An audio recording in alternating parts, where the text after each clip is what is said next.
So অনেকক্ষণ ধরে এটা আমি করলাম, লাইফটা আমার কেটে গিয়েছিল কারণ আমার ফোনে ব্যাটারি শেষ, চার্জ দিলাম। সো এটা আমার রেফারেন্স ফটো, রেফারেন্সটা দেখে দেখে এতটুকু আমি করলাম। এটা এখন জাস্ট ব্ল্যাক অ্যান্ড হোয়াইট একটা আন্ডার পেইন্টিং আমার চলছে, অল পেইন্টিংয়ের। আমি বলেছিলাম অনেককে যে আমি লাইভ ডেমনস্ট্রেশন দিব অল পেইন্টিংয়ের উপর। সো এই মেথডটা আমার কাছে ইদানিং খুব ইজি লাগছে, যে ফার্স্টে আমি গ্রে স্কেলে পুরো ছবিটাকে এঁকে নিই। ফার্স্টে স্টেপ ছিল আসলে আমি পুরো ক্যানভাসটাকে প্রাইমিং করেছিলাম। Thank you Nawaz. প্রথমে আমি এটাকে প্রাইমিং করেছিলাম, অ্যান্ড দেন প্রাইমিংটা আমি করেছি বার্ন্ড আম্বার দিয়ে, অ্যান্ড দেন ওখানে আমি স্কেচটা করে নিয়েছি। ওই স্টেপগুলো আমি আসলে স্কিপ করেছি। তো দেন আমার আগের লাইফটা দেখলে বুঝতে পারবেন আমার আসলে আমার ব্যাটারি শেষ হয়ে গিয়েছিলো ফোনে, তো আমার আগের লাইফটা বন্ধ করে দিতে হয়েছে।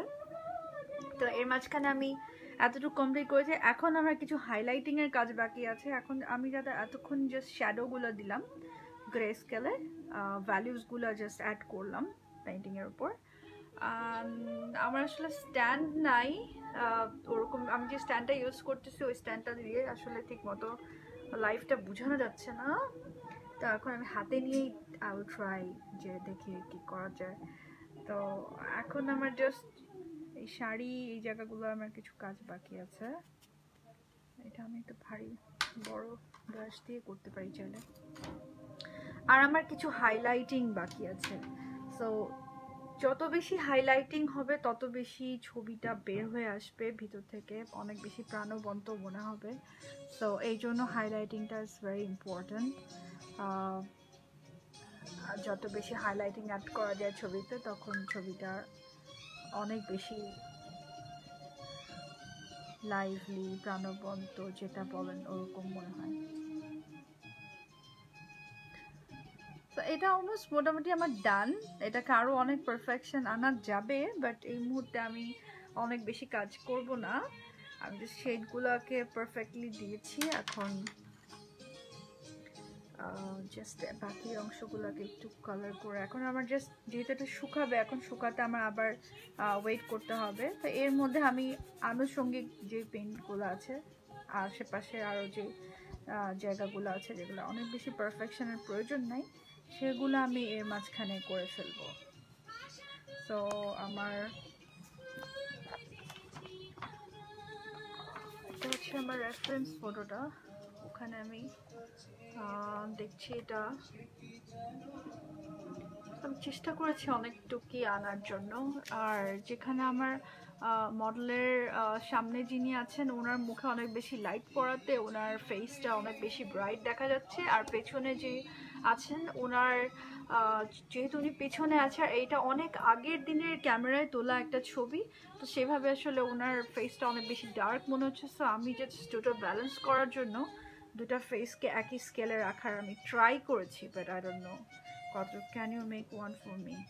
ফারহানা আফরিন আয়েশা, ইয়া অফকোর্স, কেন করবো না। আমি এইটা তো একজনের জন্য করছি, তাকে আসলে আমি ওভাবে চিনি না। উনি আমার ফেসবুকে আমার এই গ্রুপে বা এই পেজে উনি ছিলেন, উনি ওখান থেকে আমাকে বলেছেন তার প্যারেন্টসের সামনে অ্যানিভার্সারি, তো ওনাদেরকে এই ছবিটা, এটা অনেক পুরনো একটা ছবি, এটা উনি আসলে নতুন করে একটা ক্যানভাসে করে গিফট করতে চাচ্ছেন। তো এটা হচ্ছে বেসিক্যালি একটা 30 ইঞ্চেস ক্যানভাস। নর্মালি আমি এত বড় ক্যানভাসে করি না, বাট ওনার স্পেশাল রিকোয়েস্ট ছিল বড় একটা ক্যানভাসে করে দেওয়ার জন্য।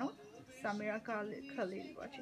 সামিরা, তোমার পেইন্টিংটা আজকে আমি হাত দিব ইনশাল্লাহ।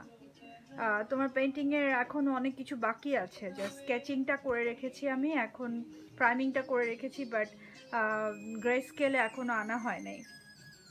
আমি ওটা করে তোমাকে জানাবো। 30 ইঞ্চি প্রাইস।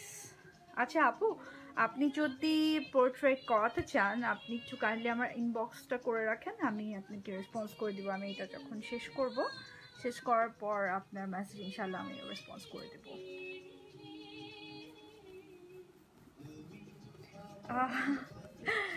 না সরি সামিরা, আমি আসলে অনেক সময় নিয়েছি তোমার কাছ থেকে, অলমোস্ট 2 মান্থস আগে তুমি, 2 মান্থস আর 3 মান্থস আগে তুমি আমাকে বলছো, বাট এর মাঝখানে আমি বাসা শিফট করাতে আসলে অনেক ব্রেক পড়ে গেছে, আর আমার সব কিছু নিয়ে বসা হয় না। পেন্টিং মানে এত কিছু নিয়ে বসতে হয়, এত মেসি হয় রুম, এই যে আমার সব পেন্টিংয়ের কালার্স অ্যান্ড এখানে অনেক কিছু, অনেক কেমিক্যালস ম্যাটেরিয়ালস সব কিছু নিয়ে একদম হিজিবিজি হয়ে থাকে রুমের মধ্যে, সব কিছু নিয়ে বসতে হয়, এই জন্য আসলে অনেক সময় লাগে। এলহাম মির্জা ওয়াচিং, হাই এলহাম, কেমন আছো? এলহাম তুমি অনেক ভালো একজন পেইন্টার, আর আমি তোমার পেইন্টিং খুব পছন্দ করি।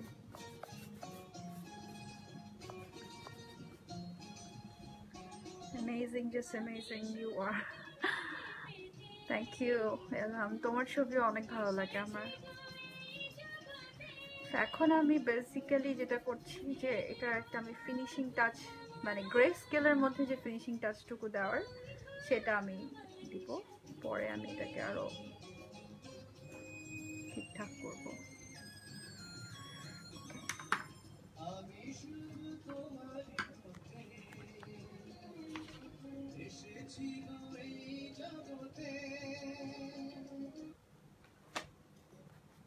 গানটা চেঞ্জ করে দিলাম। আলহামদুলিল্লাহ ভালো আছি। ওকে, গুড টু নো।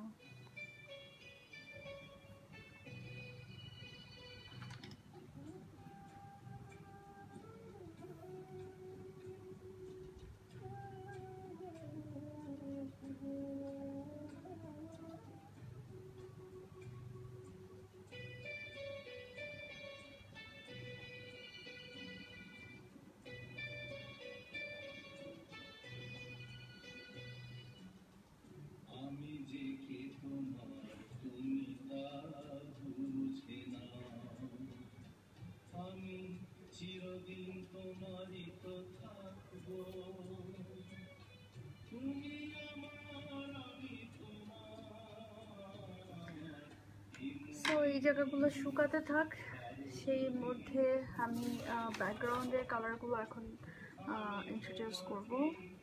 আর আমার প্রচুর পেইন্টও রয়ে গেছে, তো আমি জাস্ট পেইন্ট কখনো ওয়েস্ট করি না। তো এখন যতক্ষণ আমার এই জায়গাটা আমি আর কোনো টাচ না করতে পারি ততক্ষণ আমি আমার ব্যাকগ্রাউন্ডটাকে করে ফেলি। তো বেসিক্যালি আমার যে রেফারেন্স ছবিটা আছে ওটার ব্যাকগ্রাউন্ডটা কমপ্লিটলি হোয়াইট, সো হোয়াইট একটা ব্যাকগ্রাউন্ডে করা। তো দেখি আমি এখানে কি করব, বাট আমি আসলে ব্যাকগ্রাউন্ড বেশিরভাগে আমার নিজের মনের মাধুরী মিশিয়ে কিছু একটা দেওয়ার চেষ্টা করি। আর আমি রিয়েল ছবির সাথে কখনো পেইন্টিং একদম অ্যাজ ইট ইজ হবে এটা আমার নিজেরই ভালো লাগে না। পেইন্টিং আসলে পেইন্টিংয়ের মতো হওয়া উচিত, পেইন্টিংয়ের নিজস্ব একটা গল্প থাকা উচিত, আমার কাছে মনে হয় আর কি। আই ডোন্ট নো এবার আমি কি করব, বাট এবার আমি একটা বেশ বড় দেখে ব্রাশ নিলাম, কারণ আমার কাজটা দ্রুত করতে হবে। ব্যাকগ্রাউন্ড আমি বেসিক্যালি এই স্টেজে এসে ব্যাকগ্রাউন্ডটা ইন্ট্রোডিউস করলে ভালো, কারণ এখন আমি ছবিটার সাথে আমার ব্যাকগ্রাউন্ডের যেই ডিফারেন্সটা, আমি পুরোটা কি সাদা কালার দিয়েছো, টাইটানিয়াম হোয়াইট অ্যান্ড ব্ল্যাক। হ্যাঁ এলহাম, এটা আমি এখন জাস্ট শুধু আন্ডার পেইন্টিংটা চলছে। হ্যাঁ, আমি এইটার উপর কিন্তু কালার বসাবো, এটা পুরোপুরি যখন কালার হয়ে যাবে তখন এটার উপর এটা দেখতে ডিফারেন্ট হয়ে যাবে। কারণ বেসিক্যালি আমাকে যিনি এই ছবিটা আঁকতে দিয়েছেন উনি একটা কালারফুল ছবি আমাকে দিয়েছেন আঁকতে। তো আমি প্রথমে যেটা করি, আমি প্রথমে গ্রে স্কেলে এনে নেই, পুরো ছবিটাকে আন্ডার পেইন্টিং করে নিই, এরপর এটা যখন শুকায় যাবে তখন এটার উপর আমি আবার গ্লেজিং করব, অ্যান্ড গ্লেজিং করে আস্তে আস্তে অন্য কালারগুলোকে আমি ইন্ট্রোডিউস করব। তো এই পর্যায়ে এটা এখন শুধু শুধু হোয়াইট আর ব্ল্যাক যে কোনো সেটা। তবে এলহাম যেটা করতে পারো, প্রথমে আমি এখন যেটা করি, প্রথমে ক্যানভাসটাকে প্রাইমিং করে নিই।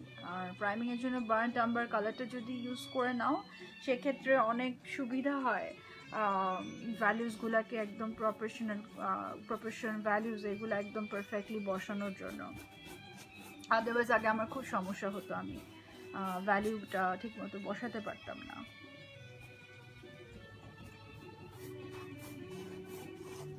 আজকে আমি অনেক কথা বলতেছি, কখনো আমি ছবি আঁকার সময় আসলে এত কথা বলি না, আমি খুব নিরিবিলি চুপচাপ ছবি আঁকি।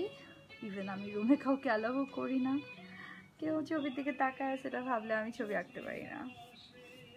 এই জন্য আমার জন্য লাইভ করা বা টিউটোরিয়াল করা ইজ ডিফিকাল্ট। যেহেতু আমি ওয়াল পেন্টিং করছি, সো এই পর্যায়ে আমি খুবই মেসিভাবে সব কালারগুলোকে বসায় যাচ্ছি, কারণ ওয়াল পেন্টিংয়ের মজাটাই এটা, যে কোনো সময় আমি এটাকে আবার কারেকশন করতে পারবো। অ্যান্ড আমি যখন আমার ডিটেইলিংয়ের সময় আসবে তখন আমি বাকি ডিটেইলিংগুলো বসাবো। সো এই পর্যায়ে আমি জাস্ট আমার কাজটাকে দ্রুত করার জন্য ব্যাকগ্রাউন্ডে আমি আসলে অত বেশি টাইম ওয়েস্ট করতে চাই না।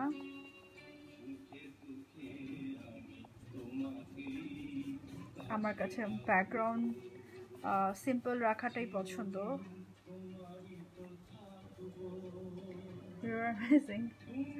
তানজিদ চৌধুরী, কি খবর নাফি? কই তোমার নতুন গাড়ি নিয়ে তো আসলা না, আমরা না ড্রাইভে যাব ভাইয়া। কি অবস্থা তোমার? নতুন গাড়ি নিয়ে উড়ে উড়ে চলে আসো, বুঝছো? ওহি আর প্রিয় কিন্তু আমাকে নিয়ে যাচ্ছে না ড্রাইভে, তুমি আসো, ওদেরকে দেখায় দেখায় আমরা ঘুরবো। বাই দ্য ওয়ে নাফি, তোমার বেবিটা এত কিউট, মাশাআল্লাহ অনেক কিউট। আমি তো তোমাদের ছবি দেখি আর মানে হা করে থাকি, এত সুন্দর কিউট, মাশাআল্লাহ।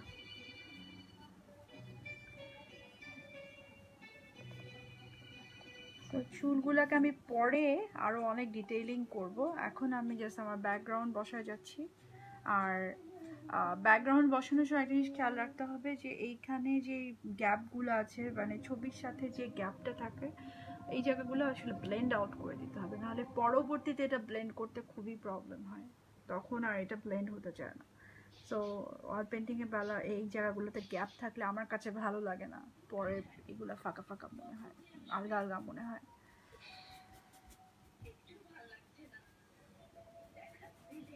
তো যেহেতু এখন ব্যাকগ্রাউন্ডটা বসাচ্ছি, তো এই জায়গাগুলো আমি ব্লেন্ড করে দিচ্ছি।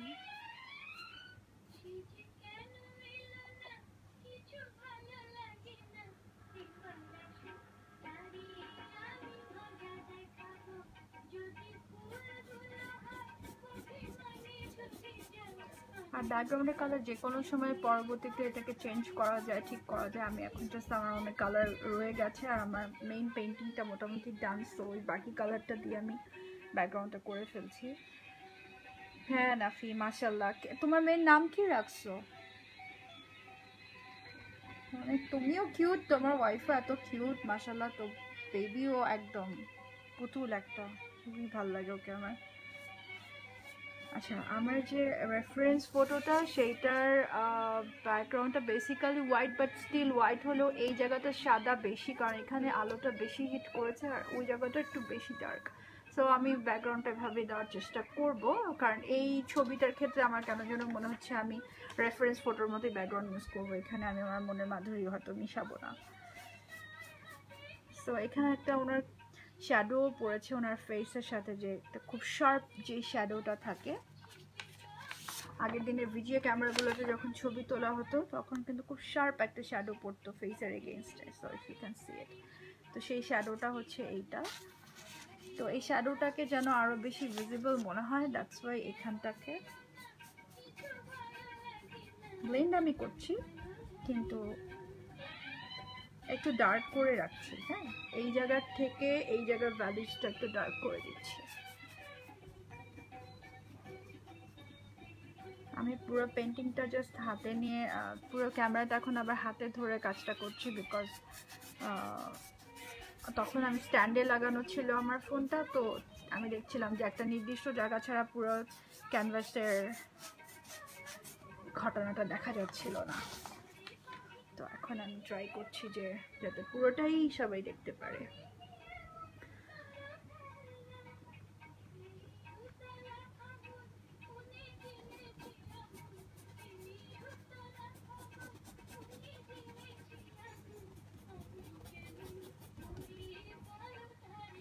এই জায়গাটা কিন্তু ওনার চুল এখানে শেষ হয়ে গেছে আর এখান থেকে ওনার শ্যাডো, সো আমি এই জায়গাটা একটু বেশি ব্লেন্ড করে ফেলেছি, তো ওই জায়গাটা আমি এখন ঠিক করে নিব। কারণ এখানে ওনার একটা ভালো রকমের একটা শ্যাডো আছে, কাস্ট শ্যাডোর মতো। সো এটা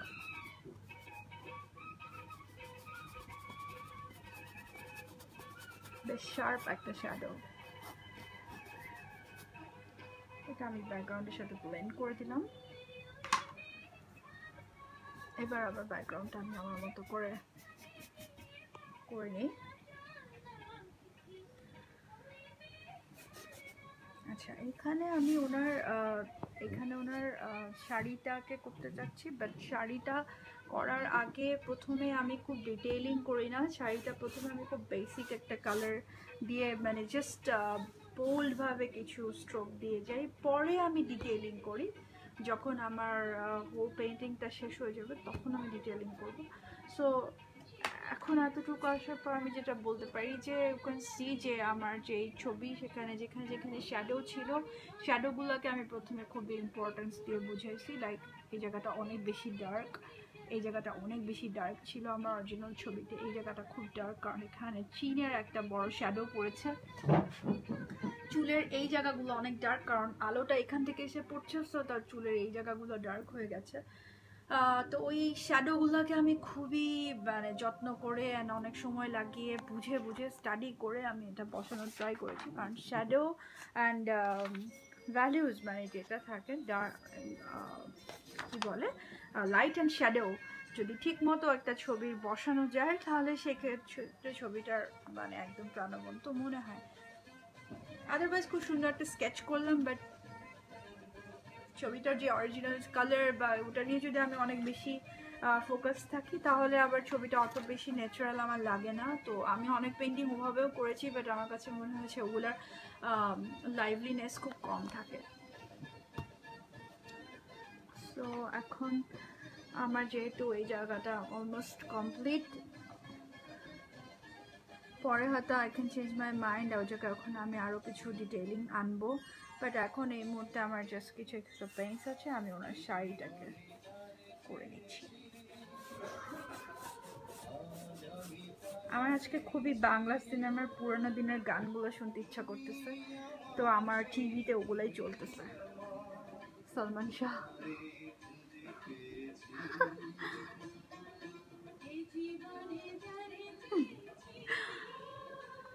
জাস্ট আমার এক একদিন এক এক রকম মুড থাকে গান শোনা।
শাড়ি ভাঁজগুলো দেওয়ার চেষ্টা করছি। এই জায়গাগুলো আমি আসলে আমার ইমাজিনেশন থেকে করি, এটা আসলে আমি খুব একটা রেফারেন্স ফটো তখন সবসময় ফলো করি না। কারণ এত ডিটেইলিং করে যদি আমি আমার ফার্স্ট পেন্টিংটা করি, মানে এটা যেহেতু আমার একদম বেসিক আন্ডার পেন্টিং হচ্ছে, তখন আমি খুব কনফিউজড হয়ে যাব। সো এই জন্য এখন আমি জাস্ট নিজের মনের মাধুরী মিশিয়ে এটাকে বসায় নিব।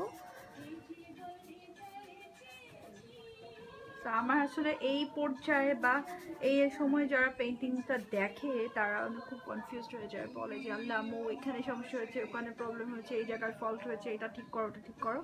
তার আসলে আমি যখন এটা আসলে গ্র্যাজুয়ালি করতে থাকবো, শেষ হবে, তখন চেহারাটা ডিফারেন্ট হবে। এখন এই মুহূর্তে আমি জাস্ট কালার ব্লকিং করে বসায় যাচ্ছি, জাস্ট একটা বেসিক ডায়াগ্রাম, একটা বেস তৈরি করছি। এইটার উপর পরবর্তীতে আস্তে আস্তে আবার গ্লেজিং হবে, গ্লেজিংয়ের পরে লেয়ারের পর লেয়ার কালার বসবে, অ্যান্ড স্টেপ বাই স্টেপ অনেকগুলো কালার বসবে। তখন ছবিটা কালারফুলও হবে, আর তখন আমি আমার অরিজিনাল ছবির সাথে অনেকাংশে মিল পাবো। এখানে ওনার যে ব্লাউজটা সেটার কালার আসবে, এখানে আমি পরবর্তীতে বসাবো বাকিটা।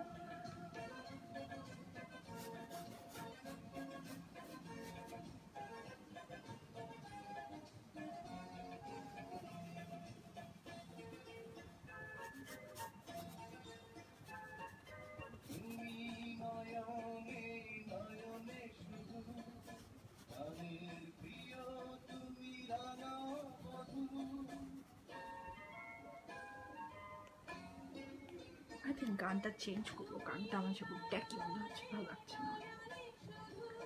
পুরোনো দিনের গান শুনতে যাচ্ছি, বাট সব 90s-এর গানগুলো চলে আসতেছে। আমার 90s-এর আগে মানে 80s বা 70s তখনকার গানগুলো আমার খুব ভালো লাগে শুনতে।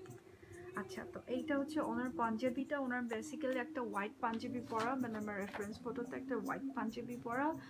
তো হোয়াইট হলেও শুরুতে পাঞ্জাবিটা স্টার্টিংটা থাকে অনেক, এখানে অনেক লাইট হিট করেছে, সো এই জায়গাটা সাদা হলো, এখানে কিন্তু আস্তে আস্তে এটা গ্রে হয়ে গেছে, ইউ ক্যান সি। তো এই জন্য আমি জাস্ট ওই যে লাইট অ্যান্ড শ্যাডো বোঝানোর জন্য এই জায়গাটা এখন আমি অনেক গ্রে দিব, যদিও তার পাঞ্জাবিটা হোয়াইট। তো ছবির ওয়াল পেন্টিংয়ের মজাতেই এখানে যদি লাইটিং অ্যান্ড শ্যাডো এটা যদি কেউ বুঝে যায় তাহলে যে কেউ ওয়াল পেন্টিং করতে পারবে। ইটস রিয়েলি ভেরি ইজি, কঠিন কিছুই না। আমার কাছে তো মনে হয় যে সবচেয়ে কঠিন কাজ বা সবচেয়ে এক্সক্লুসিভ কাজ হচ্ছে অয়েল পেন্টিং, বাট কেউ এই টেকনিকগুলো আসলে জেনে গেলে তার জন্য এটা তেমন কঠিন কিছুই না ইনশাল্লাহ। সো আমি চাচ্ছি যে আমি যদি এই জিনিসটা দেখাই দিই, যারা আমার আর্টিস্ট ফ্রেন্ডরা আছে গ্রুপে বা এই পেজে, তারা আমি জানি তারা আমার থেকে আসলে অনেক কিছু বেশি জানে হয়তো, বাট আমার জাস্ট কোনো টেকনিক দিয়ে যদি কাউকে হেল্প করতে পারি আর কি। এই পেন্টিংটা পরে কালার করবো আর ব্ল্যাক অ্যান্ড হোয়াইট। নওয়াজ এটাকে পরে কালার করব সেটাই আমি বলছিলাম। এটা হচ্ছে বেসিক আন্ডার পেন্টিং, এটা বলতে পারো পেন্টিংয়ের একেবারে ফার্স্ট স্টেজ। এখন পেন্টিংটা কিছুই না, এটা জাস্ট পেন্টিংয়ের ABCD শুরু হলো। এটার আরও অনেক জার্নি থাকবে, আমি প্রতিটা জার্নি চেষ্টা করব লাইভে এসে বা এটার আপডেট দিয়ে দিতে, মানে যদি আমি অ্যারেঞ্জ করতে পারি ভাবে আর কি টাইম। আর সব কিছু নিয়ে বসাটা আসলে খুবই ঝামেলা, বসে গেলে তো মজাই লাগে করতে। আর এটার উপর অনেকগুলো কালার বসবে, এটা কালারফুল হবে আস্তে আস্তে। এখন হচ্ছে এটা জাস্ট বেসিক ডায়াগ্রাম, বলতে পারো যে একটা মানুষের শরীরে যেরকম কঙ্কাল থাকে তার স্ট্রাকচার, এটা হচ্ছে ছবির মেইন স্ট্রাকচার। তো অয়েল পেন্টিংয়ে অনেকগুলো প্রসেস আছে, আলা প্রিমা প্রসেসও আছে একটা, ওটাতে আবার একেবারে প্রথম থেকেই শুধু কালার বসায় বসে যেতে হয়। তো এই পেন্টিং এই টেকনিকটা আবার আমার কাছে সহজ মনে হয়। এটা হচ্ছে লেয়ারিং অ্যান্ড গ্লেজিং টেকনিকে যেটা করে সেটা। আচ্ছা, আমার শ্যাডোটাকে আমি একটু শ্যাডো হিসাবে করে দিচ্ছি। আর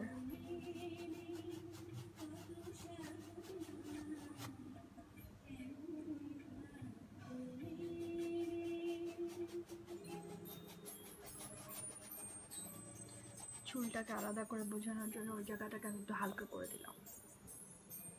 হ্যালো ভাবি, হ্যালো মিষ্টি ননদ, ননদিনী, কেমন আছো, কি খবর বলো?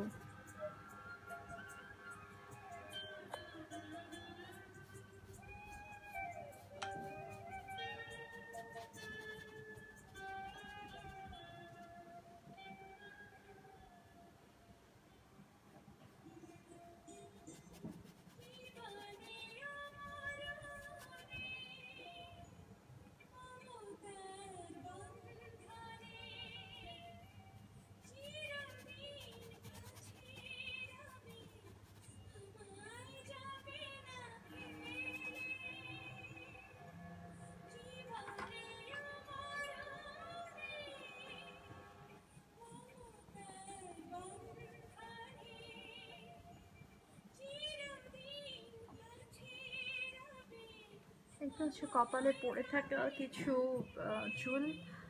সাইমনুল্লাহ, চমৎকার। কি খবর সাইমন, কেমন আছো? Thanks for watching. ওয়াও, খুব সুন্দর। Swarna, thank you Swarna. Simon কি অবস্থা, কেমন আছো বলো?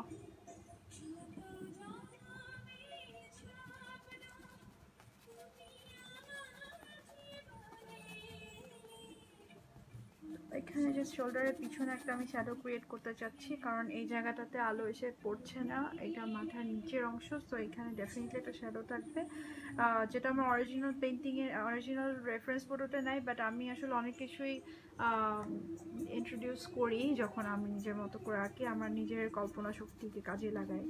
তো এখানে আই থিঙ্ক একটা শ্যাডো পড়বে, তাহলে এই জায়গাটা আরও রিয়েলিস্টিক মনে হবে। এই শোল্ডারটাকে একদম দেয়ালের সাথে একরকম মনে হচ্ছিল, না হলে আমি এটাকে একসাথে করে দিচ্ছি।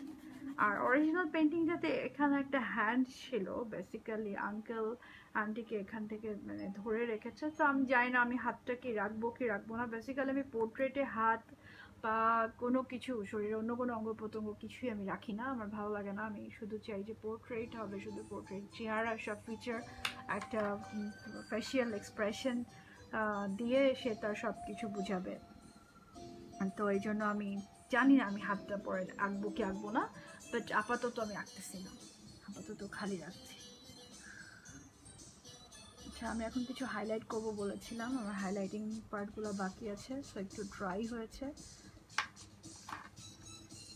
বাই দ্য ওয়ে, এখানে ড্রাই ব্রাশ করে আমাকে একটু স্মুথ আউট করতে হবে জায়গাগুলো, স্মুথ করে দিই।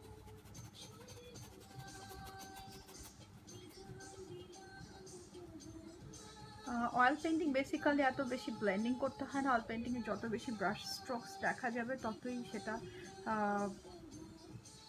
দূর থেকে, অয়েল পেন্টিং আসলে অনেক দূর থেকে দেখতে হয়, অয়েল পেন্টিং কাছে এসে দেখলে you can see all the brush strokes and everything, প্রতিটা ব্রাশ স্ট্রোক তখন আলাদা আলাদা করে বোঝা যাবে, দেখা যাবে, বাট দূর থেকে দেখলে এটা একটা কমপ্লিট পেন্টিং বা একটু রিয়েলিস্টিক তখন মনে হয়। আমাকে শিখাই দিও। আচ্ছা সাইমন, ঠিক আছে, আমি ক্লাস নেওয়া শুরু করবো, তোমার চলে আইসো ক্লাস করতে। আমার কিছু স্টুডেন্টস আছে কিন্তু, বুঝছো, আসে আমার কাছে 1-to-1 দেখতে, বাট আমি সময় পাই না, তাই আমার সমস্যা হয়, সময় পাই না, নাহলে আমি টু লেজি।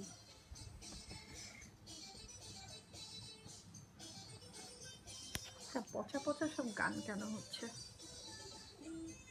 সব 90s-এর আগের গান শুনতে চাই, এসব পচা পচা গানগুলো হচ্ছে।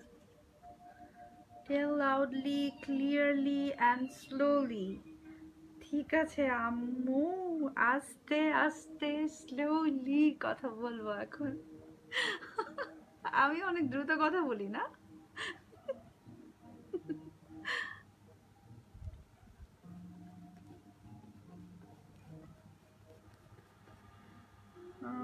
ক্লাসে কি সুন্দরী মেয়ে আছে?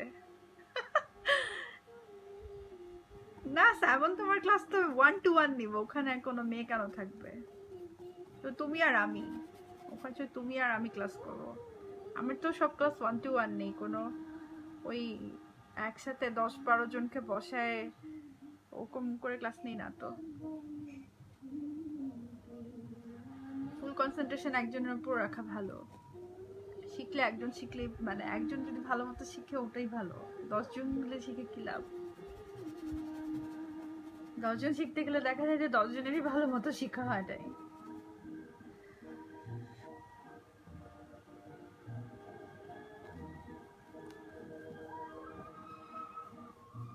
এখন আমি জাস্ট ব্লেন্ড আউট করছি। হ্যাঁ, যে কালারগুলো আমি দিয়েছিলাম পাশাপাশি একটার পর একটা স্টেপ ছিল, সেই কালারগুলোর সাথে এখন জাস্ট একটা কালারের সাথে আরেকটা কালারের জাস্ট মার্জ করে দিচ্ছি। না হলে ওই যেটা হয় অল পেন্টিংয়ে মাঝখানে মাঝখানে ফাঁকা ফাঁকা থেকে যায়, ইফ ইউ ক্যান সি এখানে ফাঁকা ফাঁকা রয়ে গেছে, তো ওই জায়গাগুলো পরে দেখতে ভালো লাগে না। যখন এখানে আমি আরও অনেক অয়েল ব্রাশ করব, তখন ওই ফাঁকাগুলোতে অয়েলগুলো ঢুকবে, তখন তো অনেক ভিজিবল হয়ে যাবে। এটা কি ফুপা ফুপি? না রিশা, এটা আমার একজন পেজ থেকে একজন রিকোয়েস্ট করেছিল তার প্যারেন্টসকে এঁকে দেওয়ার জন্য। তো এটা একজন আঙ্কেল আন্টি, ওনাদের অ্যানিভার্সারিতে সম্ভবত আপু গিফট করবে এই পেইন্টিংটা। বাট হ্যাঁ, আমি কিন্তু আপুকে বলেছিলাম যে আন্টির ছবিটা দেখে আমি বলেছিলাম যে আমার আম্মু কিন্তু দেখতে এরকম ছিল, মানে এই সময় 80s-এর দিকে আম্মুর যেসব ছবি আছে ওখানে আম্মুকে এরকমই লাগে। জানি না, আম্মু কাছকে আমি দেখায় বলতেছিলাম যে আম্মু দেখো তোমার মতো দেখতে। সুন্দরী মেয়ে থাকলে কনসেন্ট্রেটটা ভালো মতো দিতে পারবো। তাই সাইমন, তুমি একটা কাজ করো, তুমি এই লাইভেই থাকো। এই লাইভে কিন্তু এখন আমার জানার মতে বেশ কিছু সুন্দরী দেখতেছে এবং কমেন্ট করতেছে, বুঝছো? তো তুমি থাকো, লাইভেই থাকো। দেখো অলরেডি এখানেই সুন্দরী সুন্দরী মেয়ে পাবা। পেইন্টিং শেখার সাথে সুন্দরী মেয়ের কি সম্পর্ক সাইমন, বলো? পেইন্টিং শিখতে আসবে সুন্দরী মেয়ে দিয়ে কি করবা বলো তো? কি লাভ, আমাকে তো চিনে না। তোমাকে সবাই চিনে, তুমি তো হচ্ছে সাইমন, সবাই চিনে তোমাকে।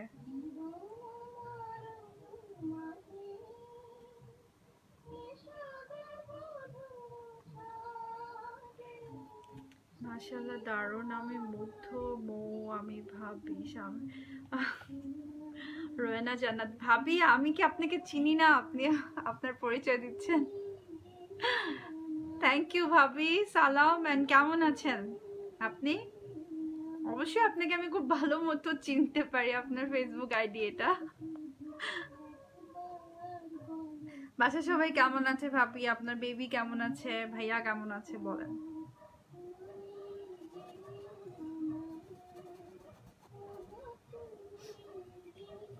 আমার আসলে আঙ্গুল দিয়ে ব্লেন্ডিং করতে খুব ইচ্ছা করে, বাট এটা একদম উচিত না অয়েল পেইন্টিংটা, তাহলে অনেক ব্লারি হয়ে যায়, অয়েল পেইন্টিং এর শার্পনেস নষ্ট হয়ে যায়। কিন্তু আমার হাত নিষ্পিস করে। এখন আমি স্টাম্বলিং করতেছি, জাস্ট এই জায়গাগুলোকে ব্লেন্ড আউট করে দেওয়ার জন্য।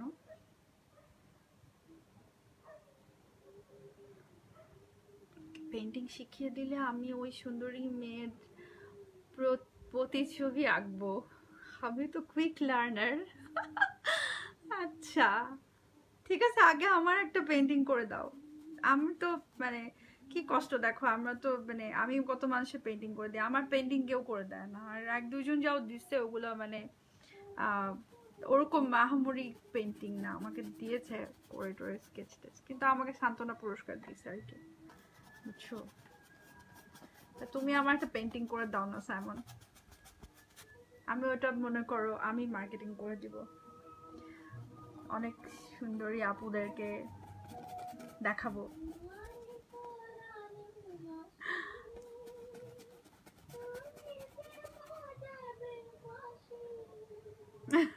চোখ বন্ধ করে করতে পারবা? আচ্ছা কেন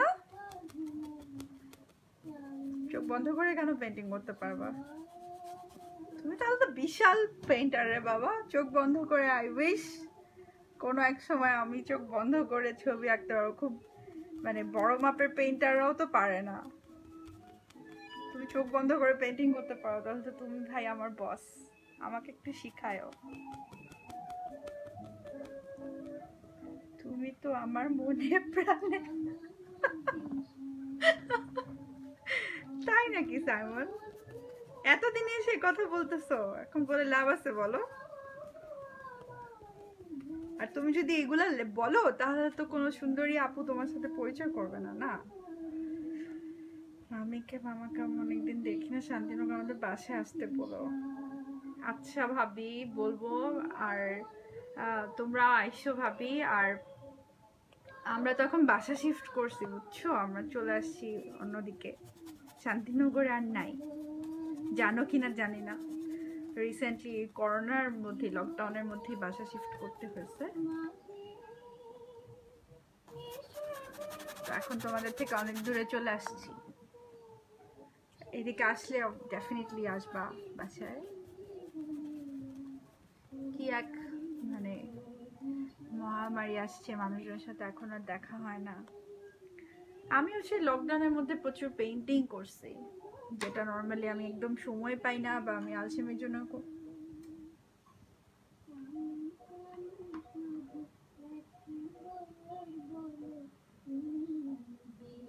লকডাউন এসে একদিক দিয়ে ভালোই হয়েছে আমার।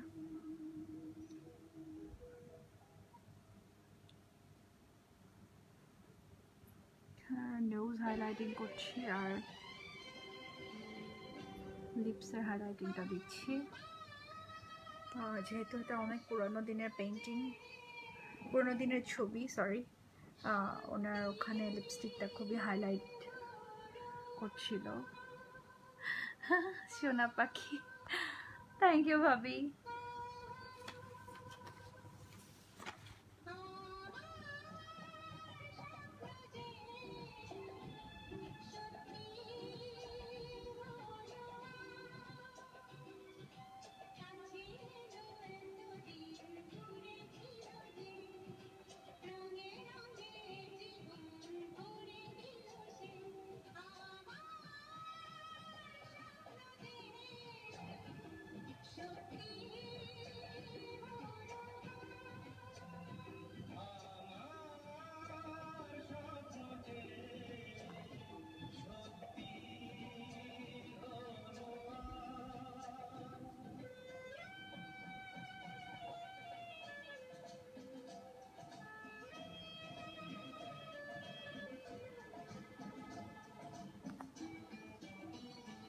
আমি তো ছোট থেকে তোমাকে বলতেছি, তুমি পাত্তা না দিলে কি করব? তাই নাকি সাইমন? ছোটবেলা তোমাকে তো, তোমাকে চিনতাম ছোটবেলা, এটা তো মনে পড়তেছে না আমার।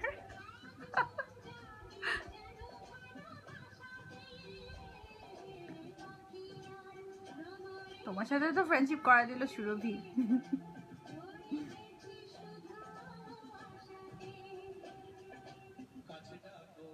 আসব, কি খবর বলো?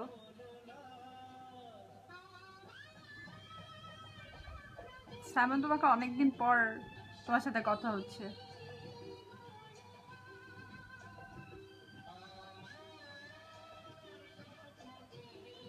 এতক্ষণে আমি খেয়াল করলাম এখানে ওনার একটা বড় রকমের হাইলাইট আছে, যেটা আমি মিস করছিলাম। এখন ওটা আমি দিব। অয়েল পেন্টিং এর মজাটা এটা, যেটা বলতেছিলাম যে অনেক ভুল করা যায়, সেটাকে যখন ইচ্ছা তখন আবার ঠিকও করে ফেলা যায়। তো এখানে ওনার একটা বড় শ্যাডো দেখতে পাচ্ছি, এইখানটা একটু হাইলাইট দেখতে পাচ্ছি, জায়গাগুলো হাইলাইট দিয়ে দিই।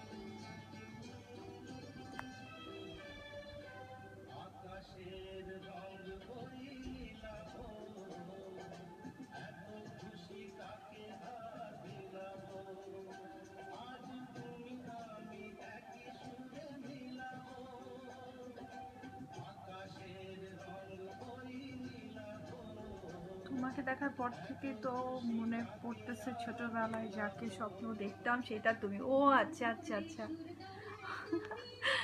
ছোটবেলায় কি স্বপ্ন দেখতাম? অনেকে তো ডাইনি টাইনি স্বপ্ন দেখে, তুমি কি ডাইনি ভূত টুত এরকম কিছু দেখতা নাকি?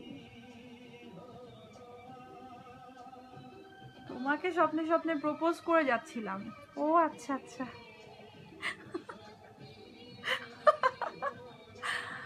আচ্ছা, স্বপ্নে করলে তো লাভ নেই তাই না, বাস্তবে করতে হবে।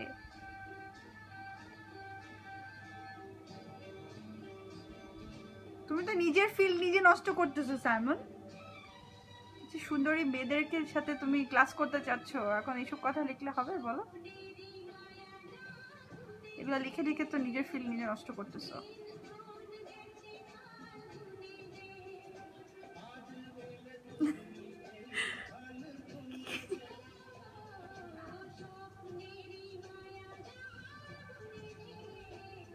তো ভালো, এখন আমার ভালো একটা পেন্টিং করে আমাকে গিফট করো, বুঝছো? চোখ বন্ধ করে বলে পেন্টিং করতে পারো। যাই হোক, যে কি যেন বলতেছিলাম সেটাও ভুলে গেছি তোমার সাথে শয়তানি করতে গিয়ে। আচ্ছা, দাঁতের জায়গাগুলো করার সময় একটু বেশি ডিফিকাল্ট হয়, কারণ দাঁত তো আমরা মনে করি সাদা, কিন্তু ছবিতে কিন্তু বা ন্যাচারালি আমাদের রিয়েল লাইফে মানুষের দাঁত কিন্তু সাদা হয় না। দাঁতের রং যখন ছবি তোলা হয় বা পেন্টিং করা হয়, এটা মানে অনেক শেড ডার্কার। তো কেউ যদি ভুলে দাঁতে সাদা ধবধবে সাদা কালার দিয়ে দেয়, ওই ছবিটা দেখতে কিন্তু খুব হরিবল হয়। সো দাঁতে কখনোই সাদা কালার দেওয়া যাবে না, চোখের ভিতরে কখনো সাদা কালার দেওয়া যাবে না। চোখের ভিতরে রং আসলে আমাদের ডার্ক গ্রে বা কারো পার্পল বা কারো রেড, একটু রেডিশ। তো আমরা মনে করি আমাদের চোখ সাদা, তো আমাদের সবচেয়ে বিগেস্ট মিস্টেক যেটা মানে একদম ইনিশিয়ালি যারা ছবি আঁকা স্কেচ করে, আমি নিজেও যখন ছোটোবেলা করতাম, তো আমার এই সবচেয়ে বিগেস্ট মিস্টেক ছিল আমি চোখে সাদা রং দিতাম, চোখের মণিতে কালো রং দিতাম, আর দাঁতে সাদা রং দিতাম। এতে ছবি হয়ে যেত একদম ভয়ঙ্কর দৈত্যের মতো। তা আমি বুঝতাম না আমার ছবিতে কোথায় প্রবলেম হচ্ছে। যাই হোক, ফাইনালি আমি এটা জানতে পারছি, যে বুঝতে পারছি যে আমার মিস্টেকটা কোথায় হয়। তো যারা পেন্টিং করো তাদের জন্য এটা জাস্ট একটা ছোট টিপস।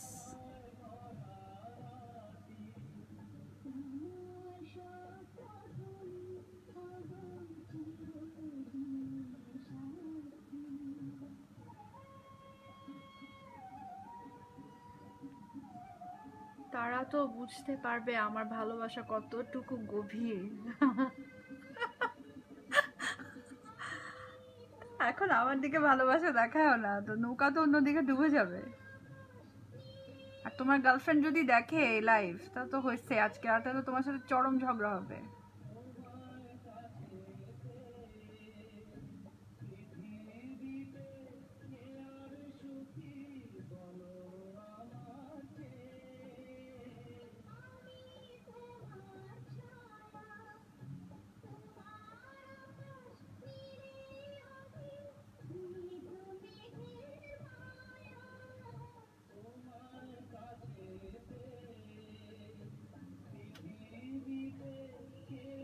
কোন গার্লফ্রেন্ড? জেনি। ও জেনি, কি অবস্থা? নেহা, কি খবর, কেমন আছো? তোমার মেহেন্দির লাইফগুলো আমি দেখি, বুঝছো? তুমি কবে আমাকে মেহেন্দির টিউব ধরা শিখাবা বলো তো?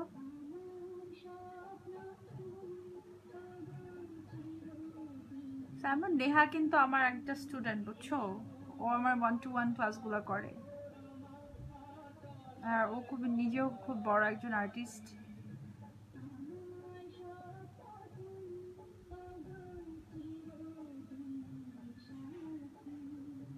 আচ্ছা, এখন আমি জাস্ট হাইলাইটিং দিয়ে মানে একটু সাদা রং নিয়েছি এখানে, এটা নিয়ে আমি জাস্ট স্কিন টোনটাকে চেষ্টা করছি ব্লেন্ড করে দেওয়ার জন্য, যেভাবে মেকআপ করার সময় মেয়েরা মেকআপ ব্লেন্ড করে, এরকম পেন্টিংও অনেক ব্লেন্ডিং করতে হয়। তবে একসাথে পুরোটা ব্লেন্ড করা যাবে না, তাহলে স্ট্রোকগুলো হারা যাবে, আর দূর থেকে পেন্টিংটা তখন অনেক বেশি ব্লারি দেখা যাবে। এখন যেরকম একটা শার্পনেস ক্রিয়েট হয়েছে, এই শার্পনেসটা থাকবে না তখন। নাই দেখে কি নাই তো দেখবে কিভাবে? আচ্ছা আচ্ছা, ও আচ্ছা আচ্ছা, তোমার এখনো হয় নাই গার্লফ্রেন্ড? ঠিক আছে, বুঝলাম।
পাই দেবে, আমি ভুলে গেছিলাম। আমি তো আমার প্রত্যেকটা পেইন্টিংয়ের স্টেপগুলো ছবি তুলে রাখি, বাট এই লাইভ ভিডিওটা করতে গিয়ে আমি পেইন্টিংয়ের স্টেপ ছবি তুলতে ভুলে গেছি। আমি ছবিটা তুলে রাখি, wait.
Neha, I'm here to learn painting for you.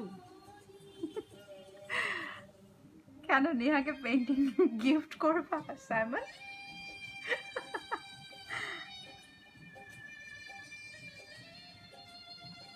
নেহার জন্য শিখতেছো কেন? ওকে পেইন্টিং গিফট করবা? কি লাকি মানুষজন, সাইমন সবাইকে ছবি চোখ বন্ধ করে ছবি এঁকে একটা মানুষকে গিফট করবে। দেখছো আমি কি একটা ভুল করলাম কথা বলতে গিয়ে।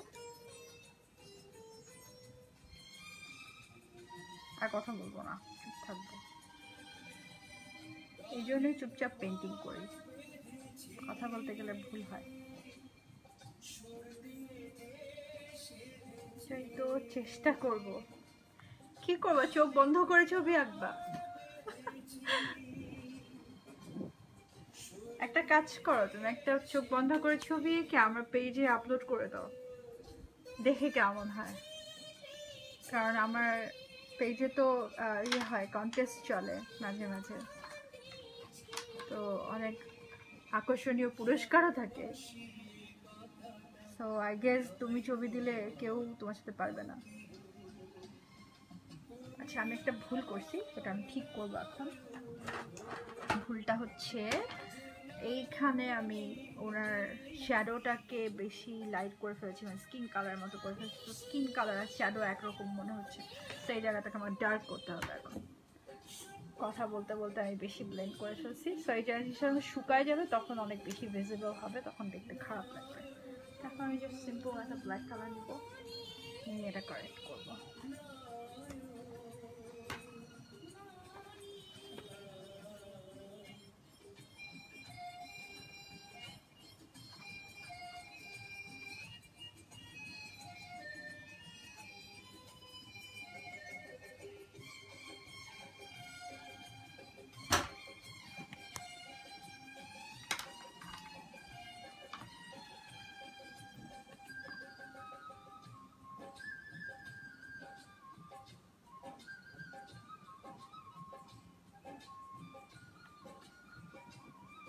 মিস্টেকটা আমি বেসিক্যালি এখানে করেছি, এই জায়গাটা আমি ব্লেন্ড করে ফেলেছিলাম।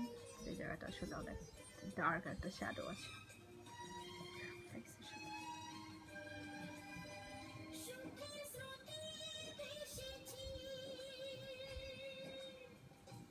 আসলে মেইন যে ছবিটা, যেটা আমার রেফারেন্স ফটো, এটার রেজুলেশনটা আসলে অনেক খারাপ ছিল। তো এই কারণে আমার জন্য আসলে খুব টাফ হয়ে গেছে এটা দেখে দেখে করা। কারণ আমি সবসময় প্রেফার করি যারা আমাকে দেয় ছবি আঁকতে, তাদেরকে আমি সবসময় বলি যে একটা ভালো রেজুলেশনের ছবি দিও প্লিজ। বাট আনফর্চুনেটলি ওনার আপুর কাছে এর থেকে ভালো রেজুলেশনের ছবি ছিল না। তো এইটা নিয়ে আমার কষ্ট করে ঘাট চালাতে হচ্ছে। ছবিটার পর আসলে আমাকে এডিটিংও করে নিতে হচ্ছে।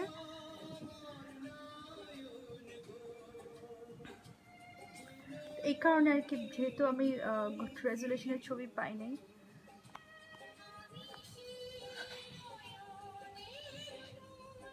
মনির মামা was watching. আসসালামু আলাইকুম মামা, থ্যাংক ইউ মামা।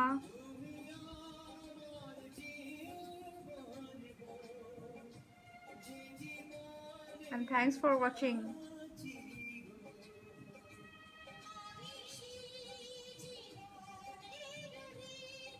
যেহেতু আমার যে রেফারেন্স চুলগুলো কার্লি, সো আমি একটু কার্লি ভাবেই ব্রাশ টেনে যাচ্ছি, যাতে ওভারঅল ছবিটা শুকানোর পরে চুলের ওয়েভটা বোঝা যায়।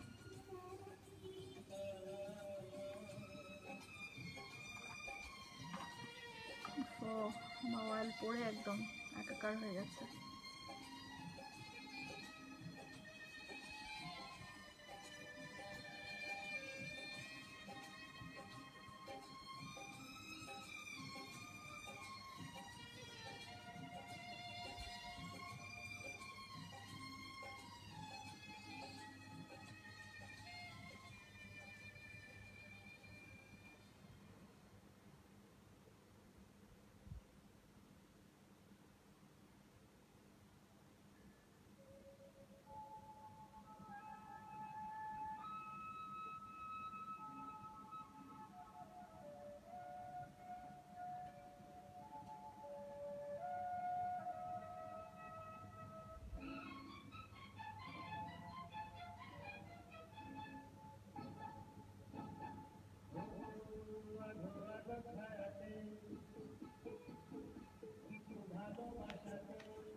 রেজুলেশনটা যেহেতু ভালো না, তো আমার জন্য একটু টাফ হয়ে গেছে এখানে ফেস কতটুকু আর শ্যাডো কতটুকু এটা আন্দাজ করতে। তো আমি কিছুটা আন্দাজের উপর এই জায়গাটা কমপ্লিট করে ফেলতেছি।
এটা অলমোস্ট ওভারঅল ডান। বেসিক আন্ডার পেইন্টিংটা চলছিল। আমার রেফারেন্স ফটো হচ্ছে এইটা, অ্যান্ড এটা এখন আপাতত আমি ব্ল্যাক অ্যান্ড হোয়াইটে করে নিচ্ছি, বাট পরে এটার উপর আস্তে আস্তে আমি কালার বসাবো অ্যান্ড এটা কালারফুল হবে। তো হোপফুলি আমি সবগুলো স্টেপ বাই স্টেপ, যদি আমার সেট আপ ঠিক থাকে, I'll update and I don't know কেমন হয়েছে। এটা যারা দেখছো তারা আমাকে কমেন্টে জানাই দিও, অ্যান্ড যদি কারো কোনো ফিডব্যাক থাকে আমাকে জানাই দিও।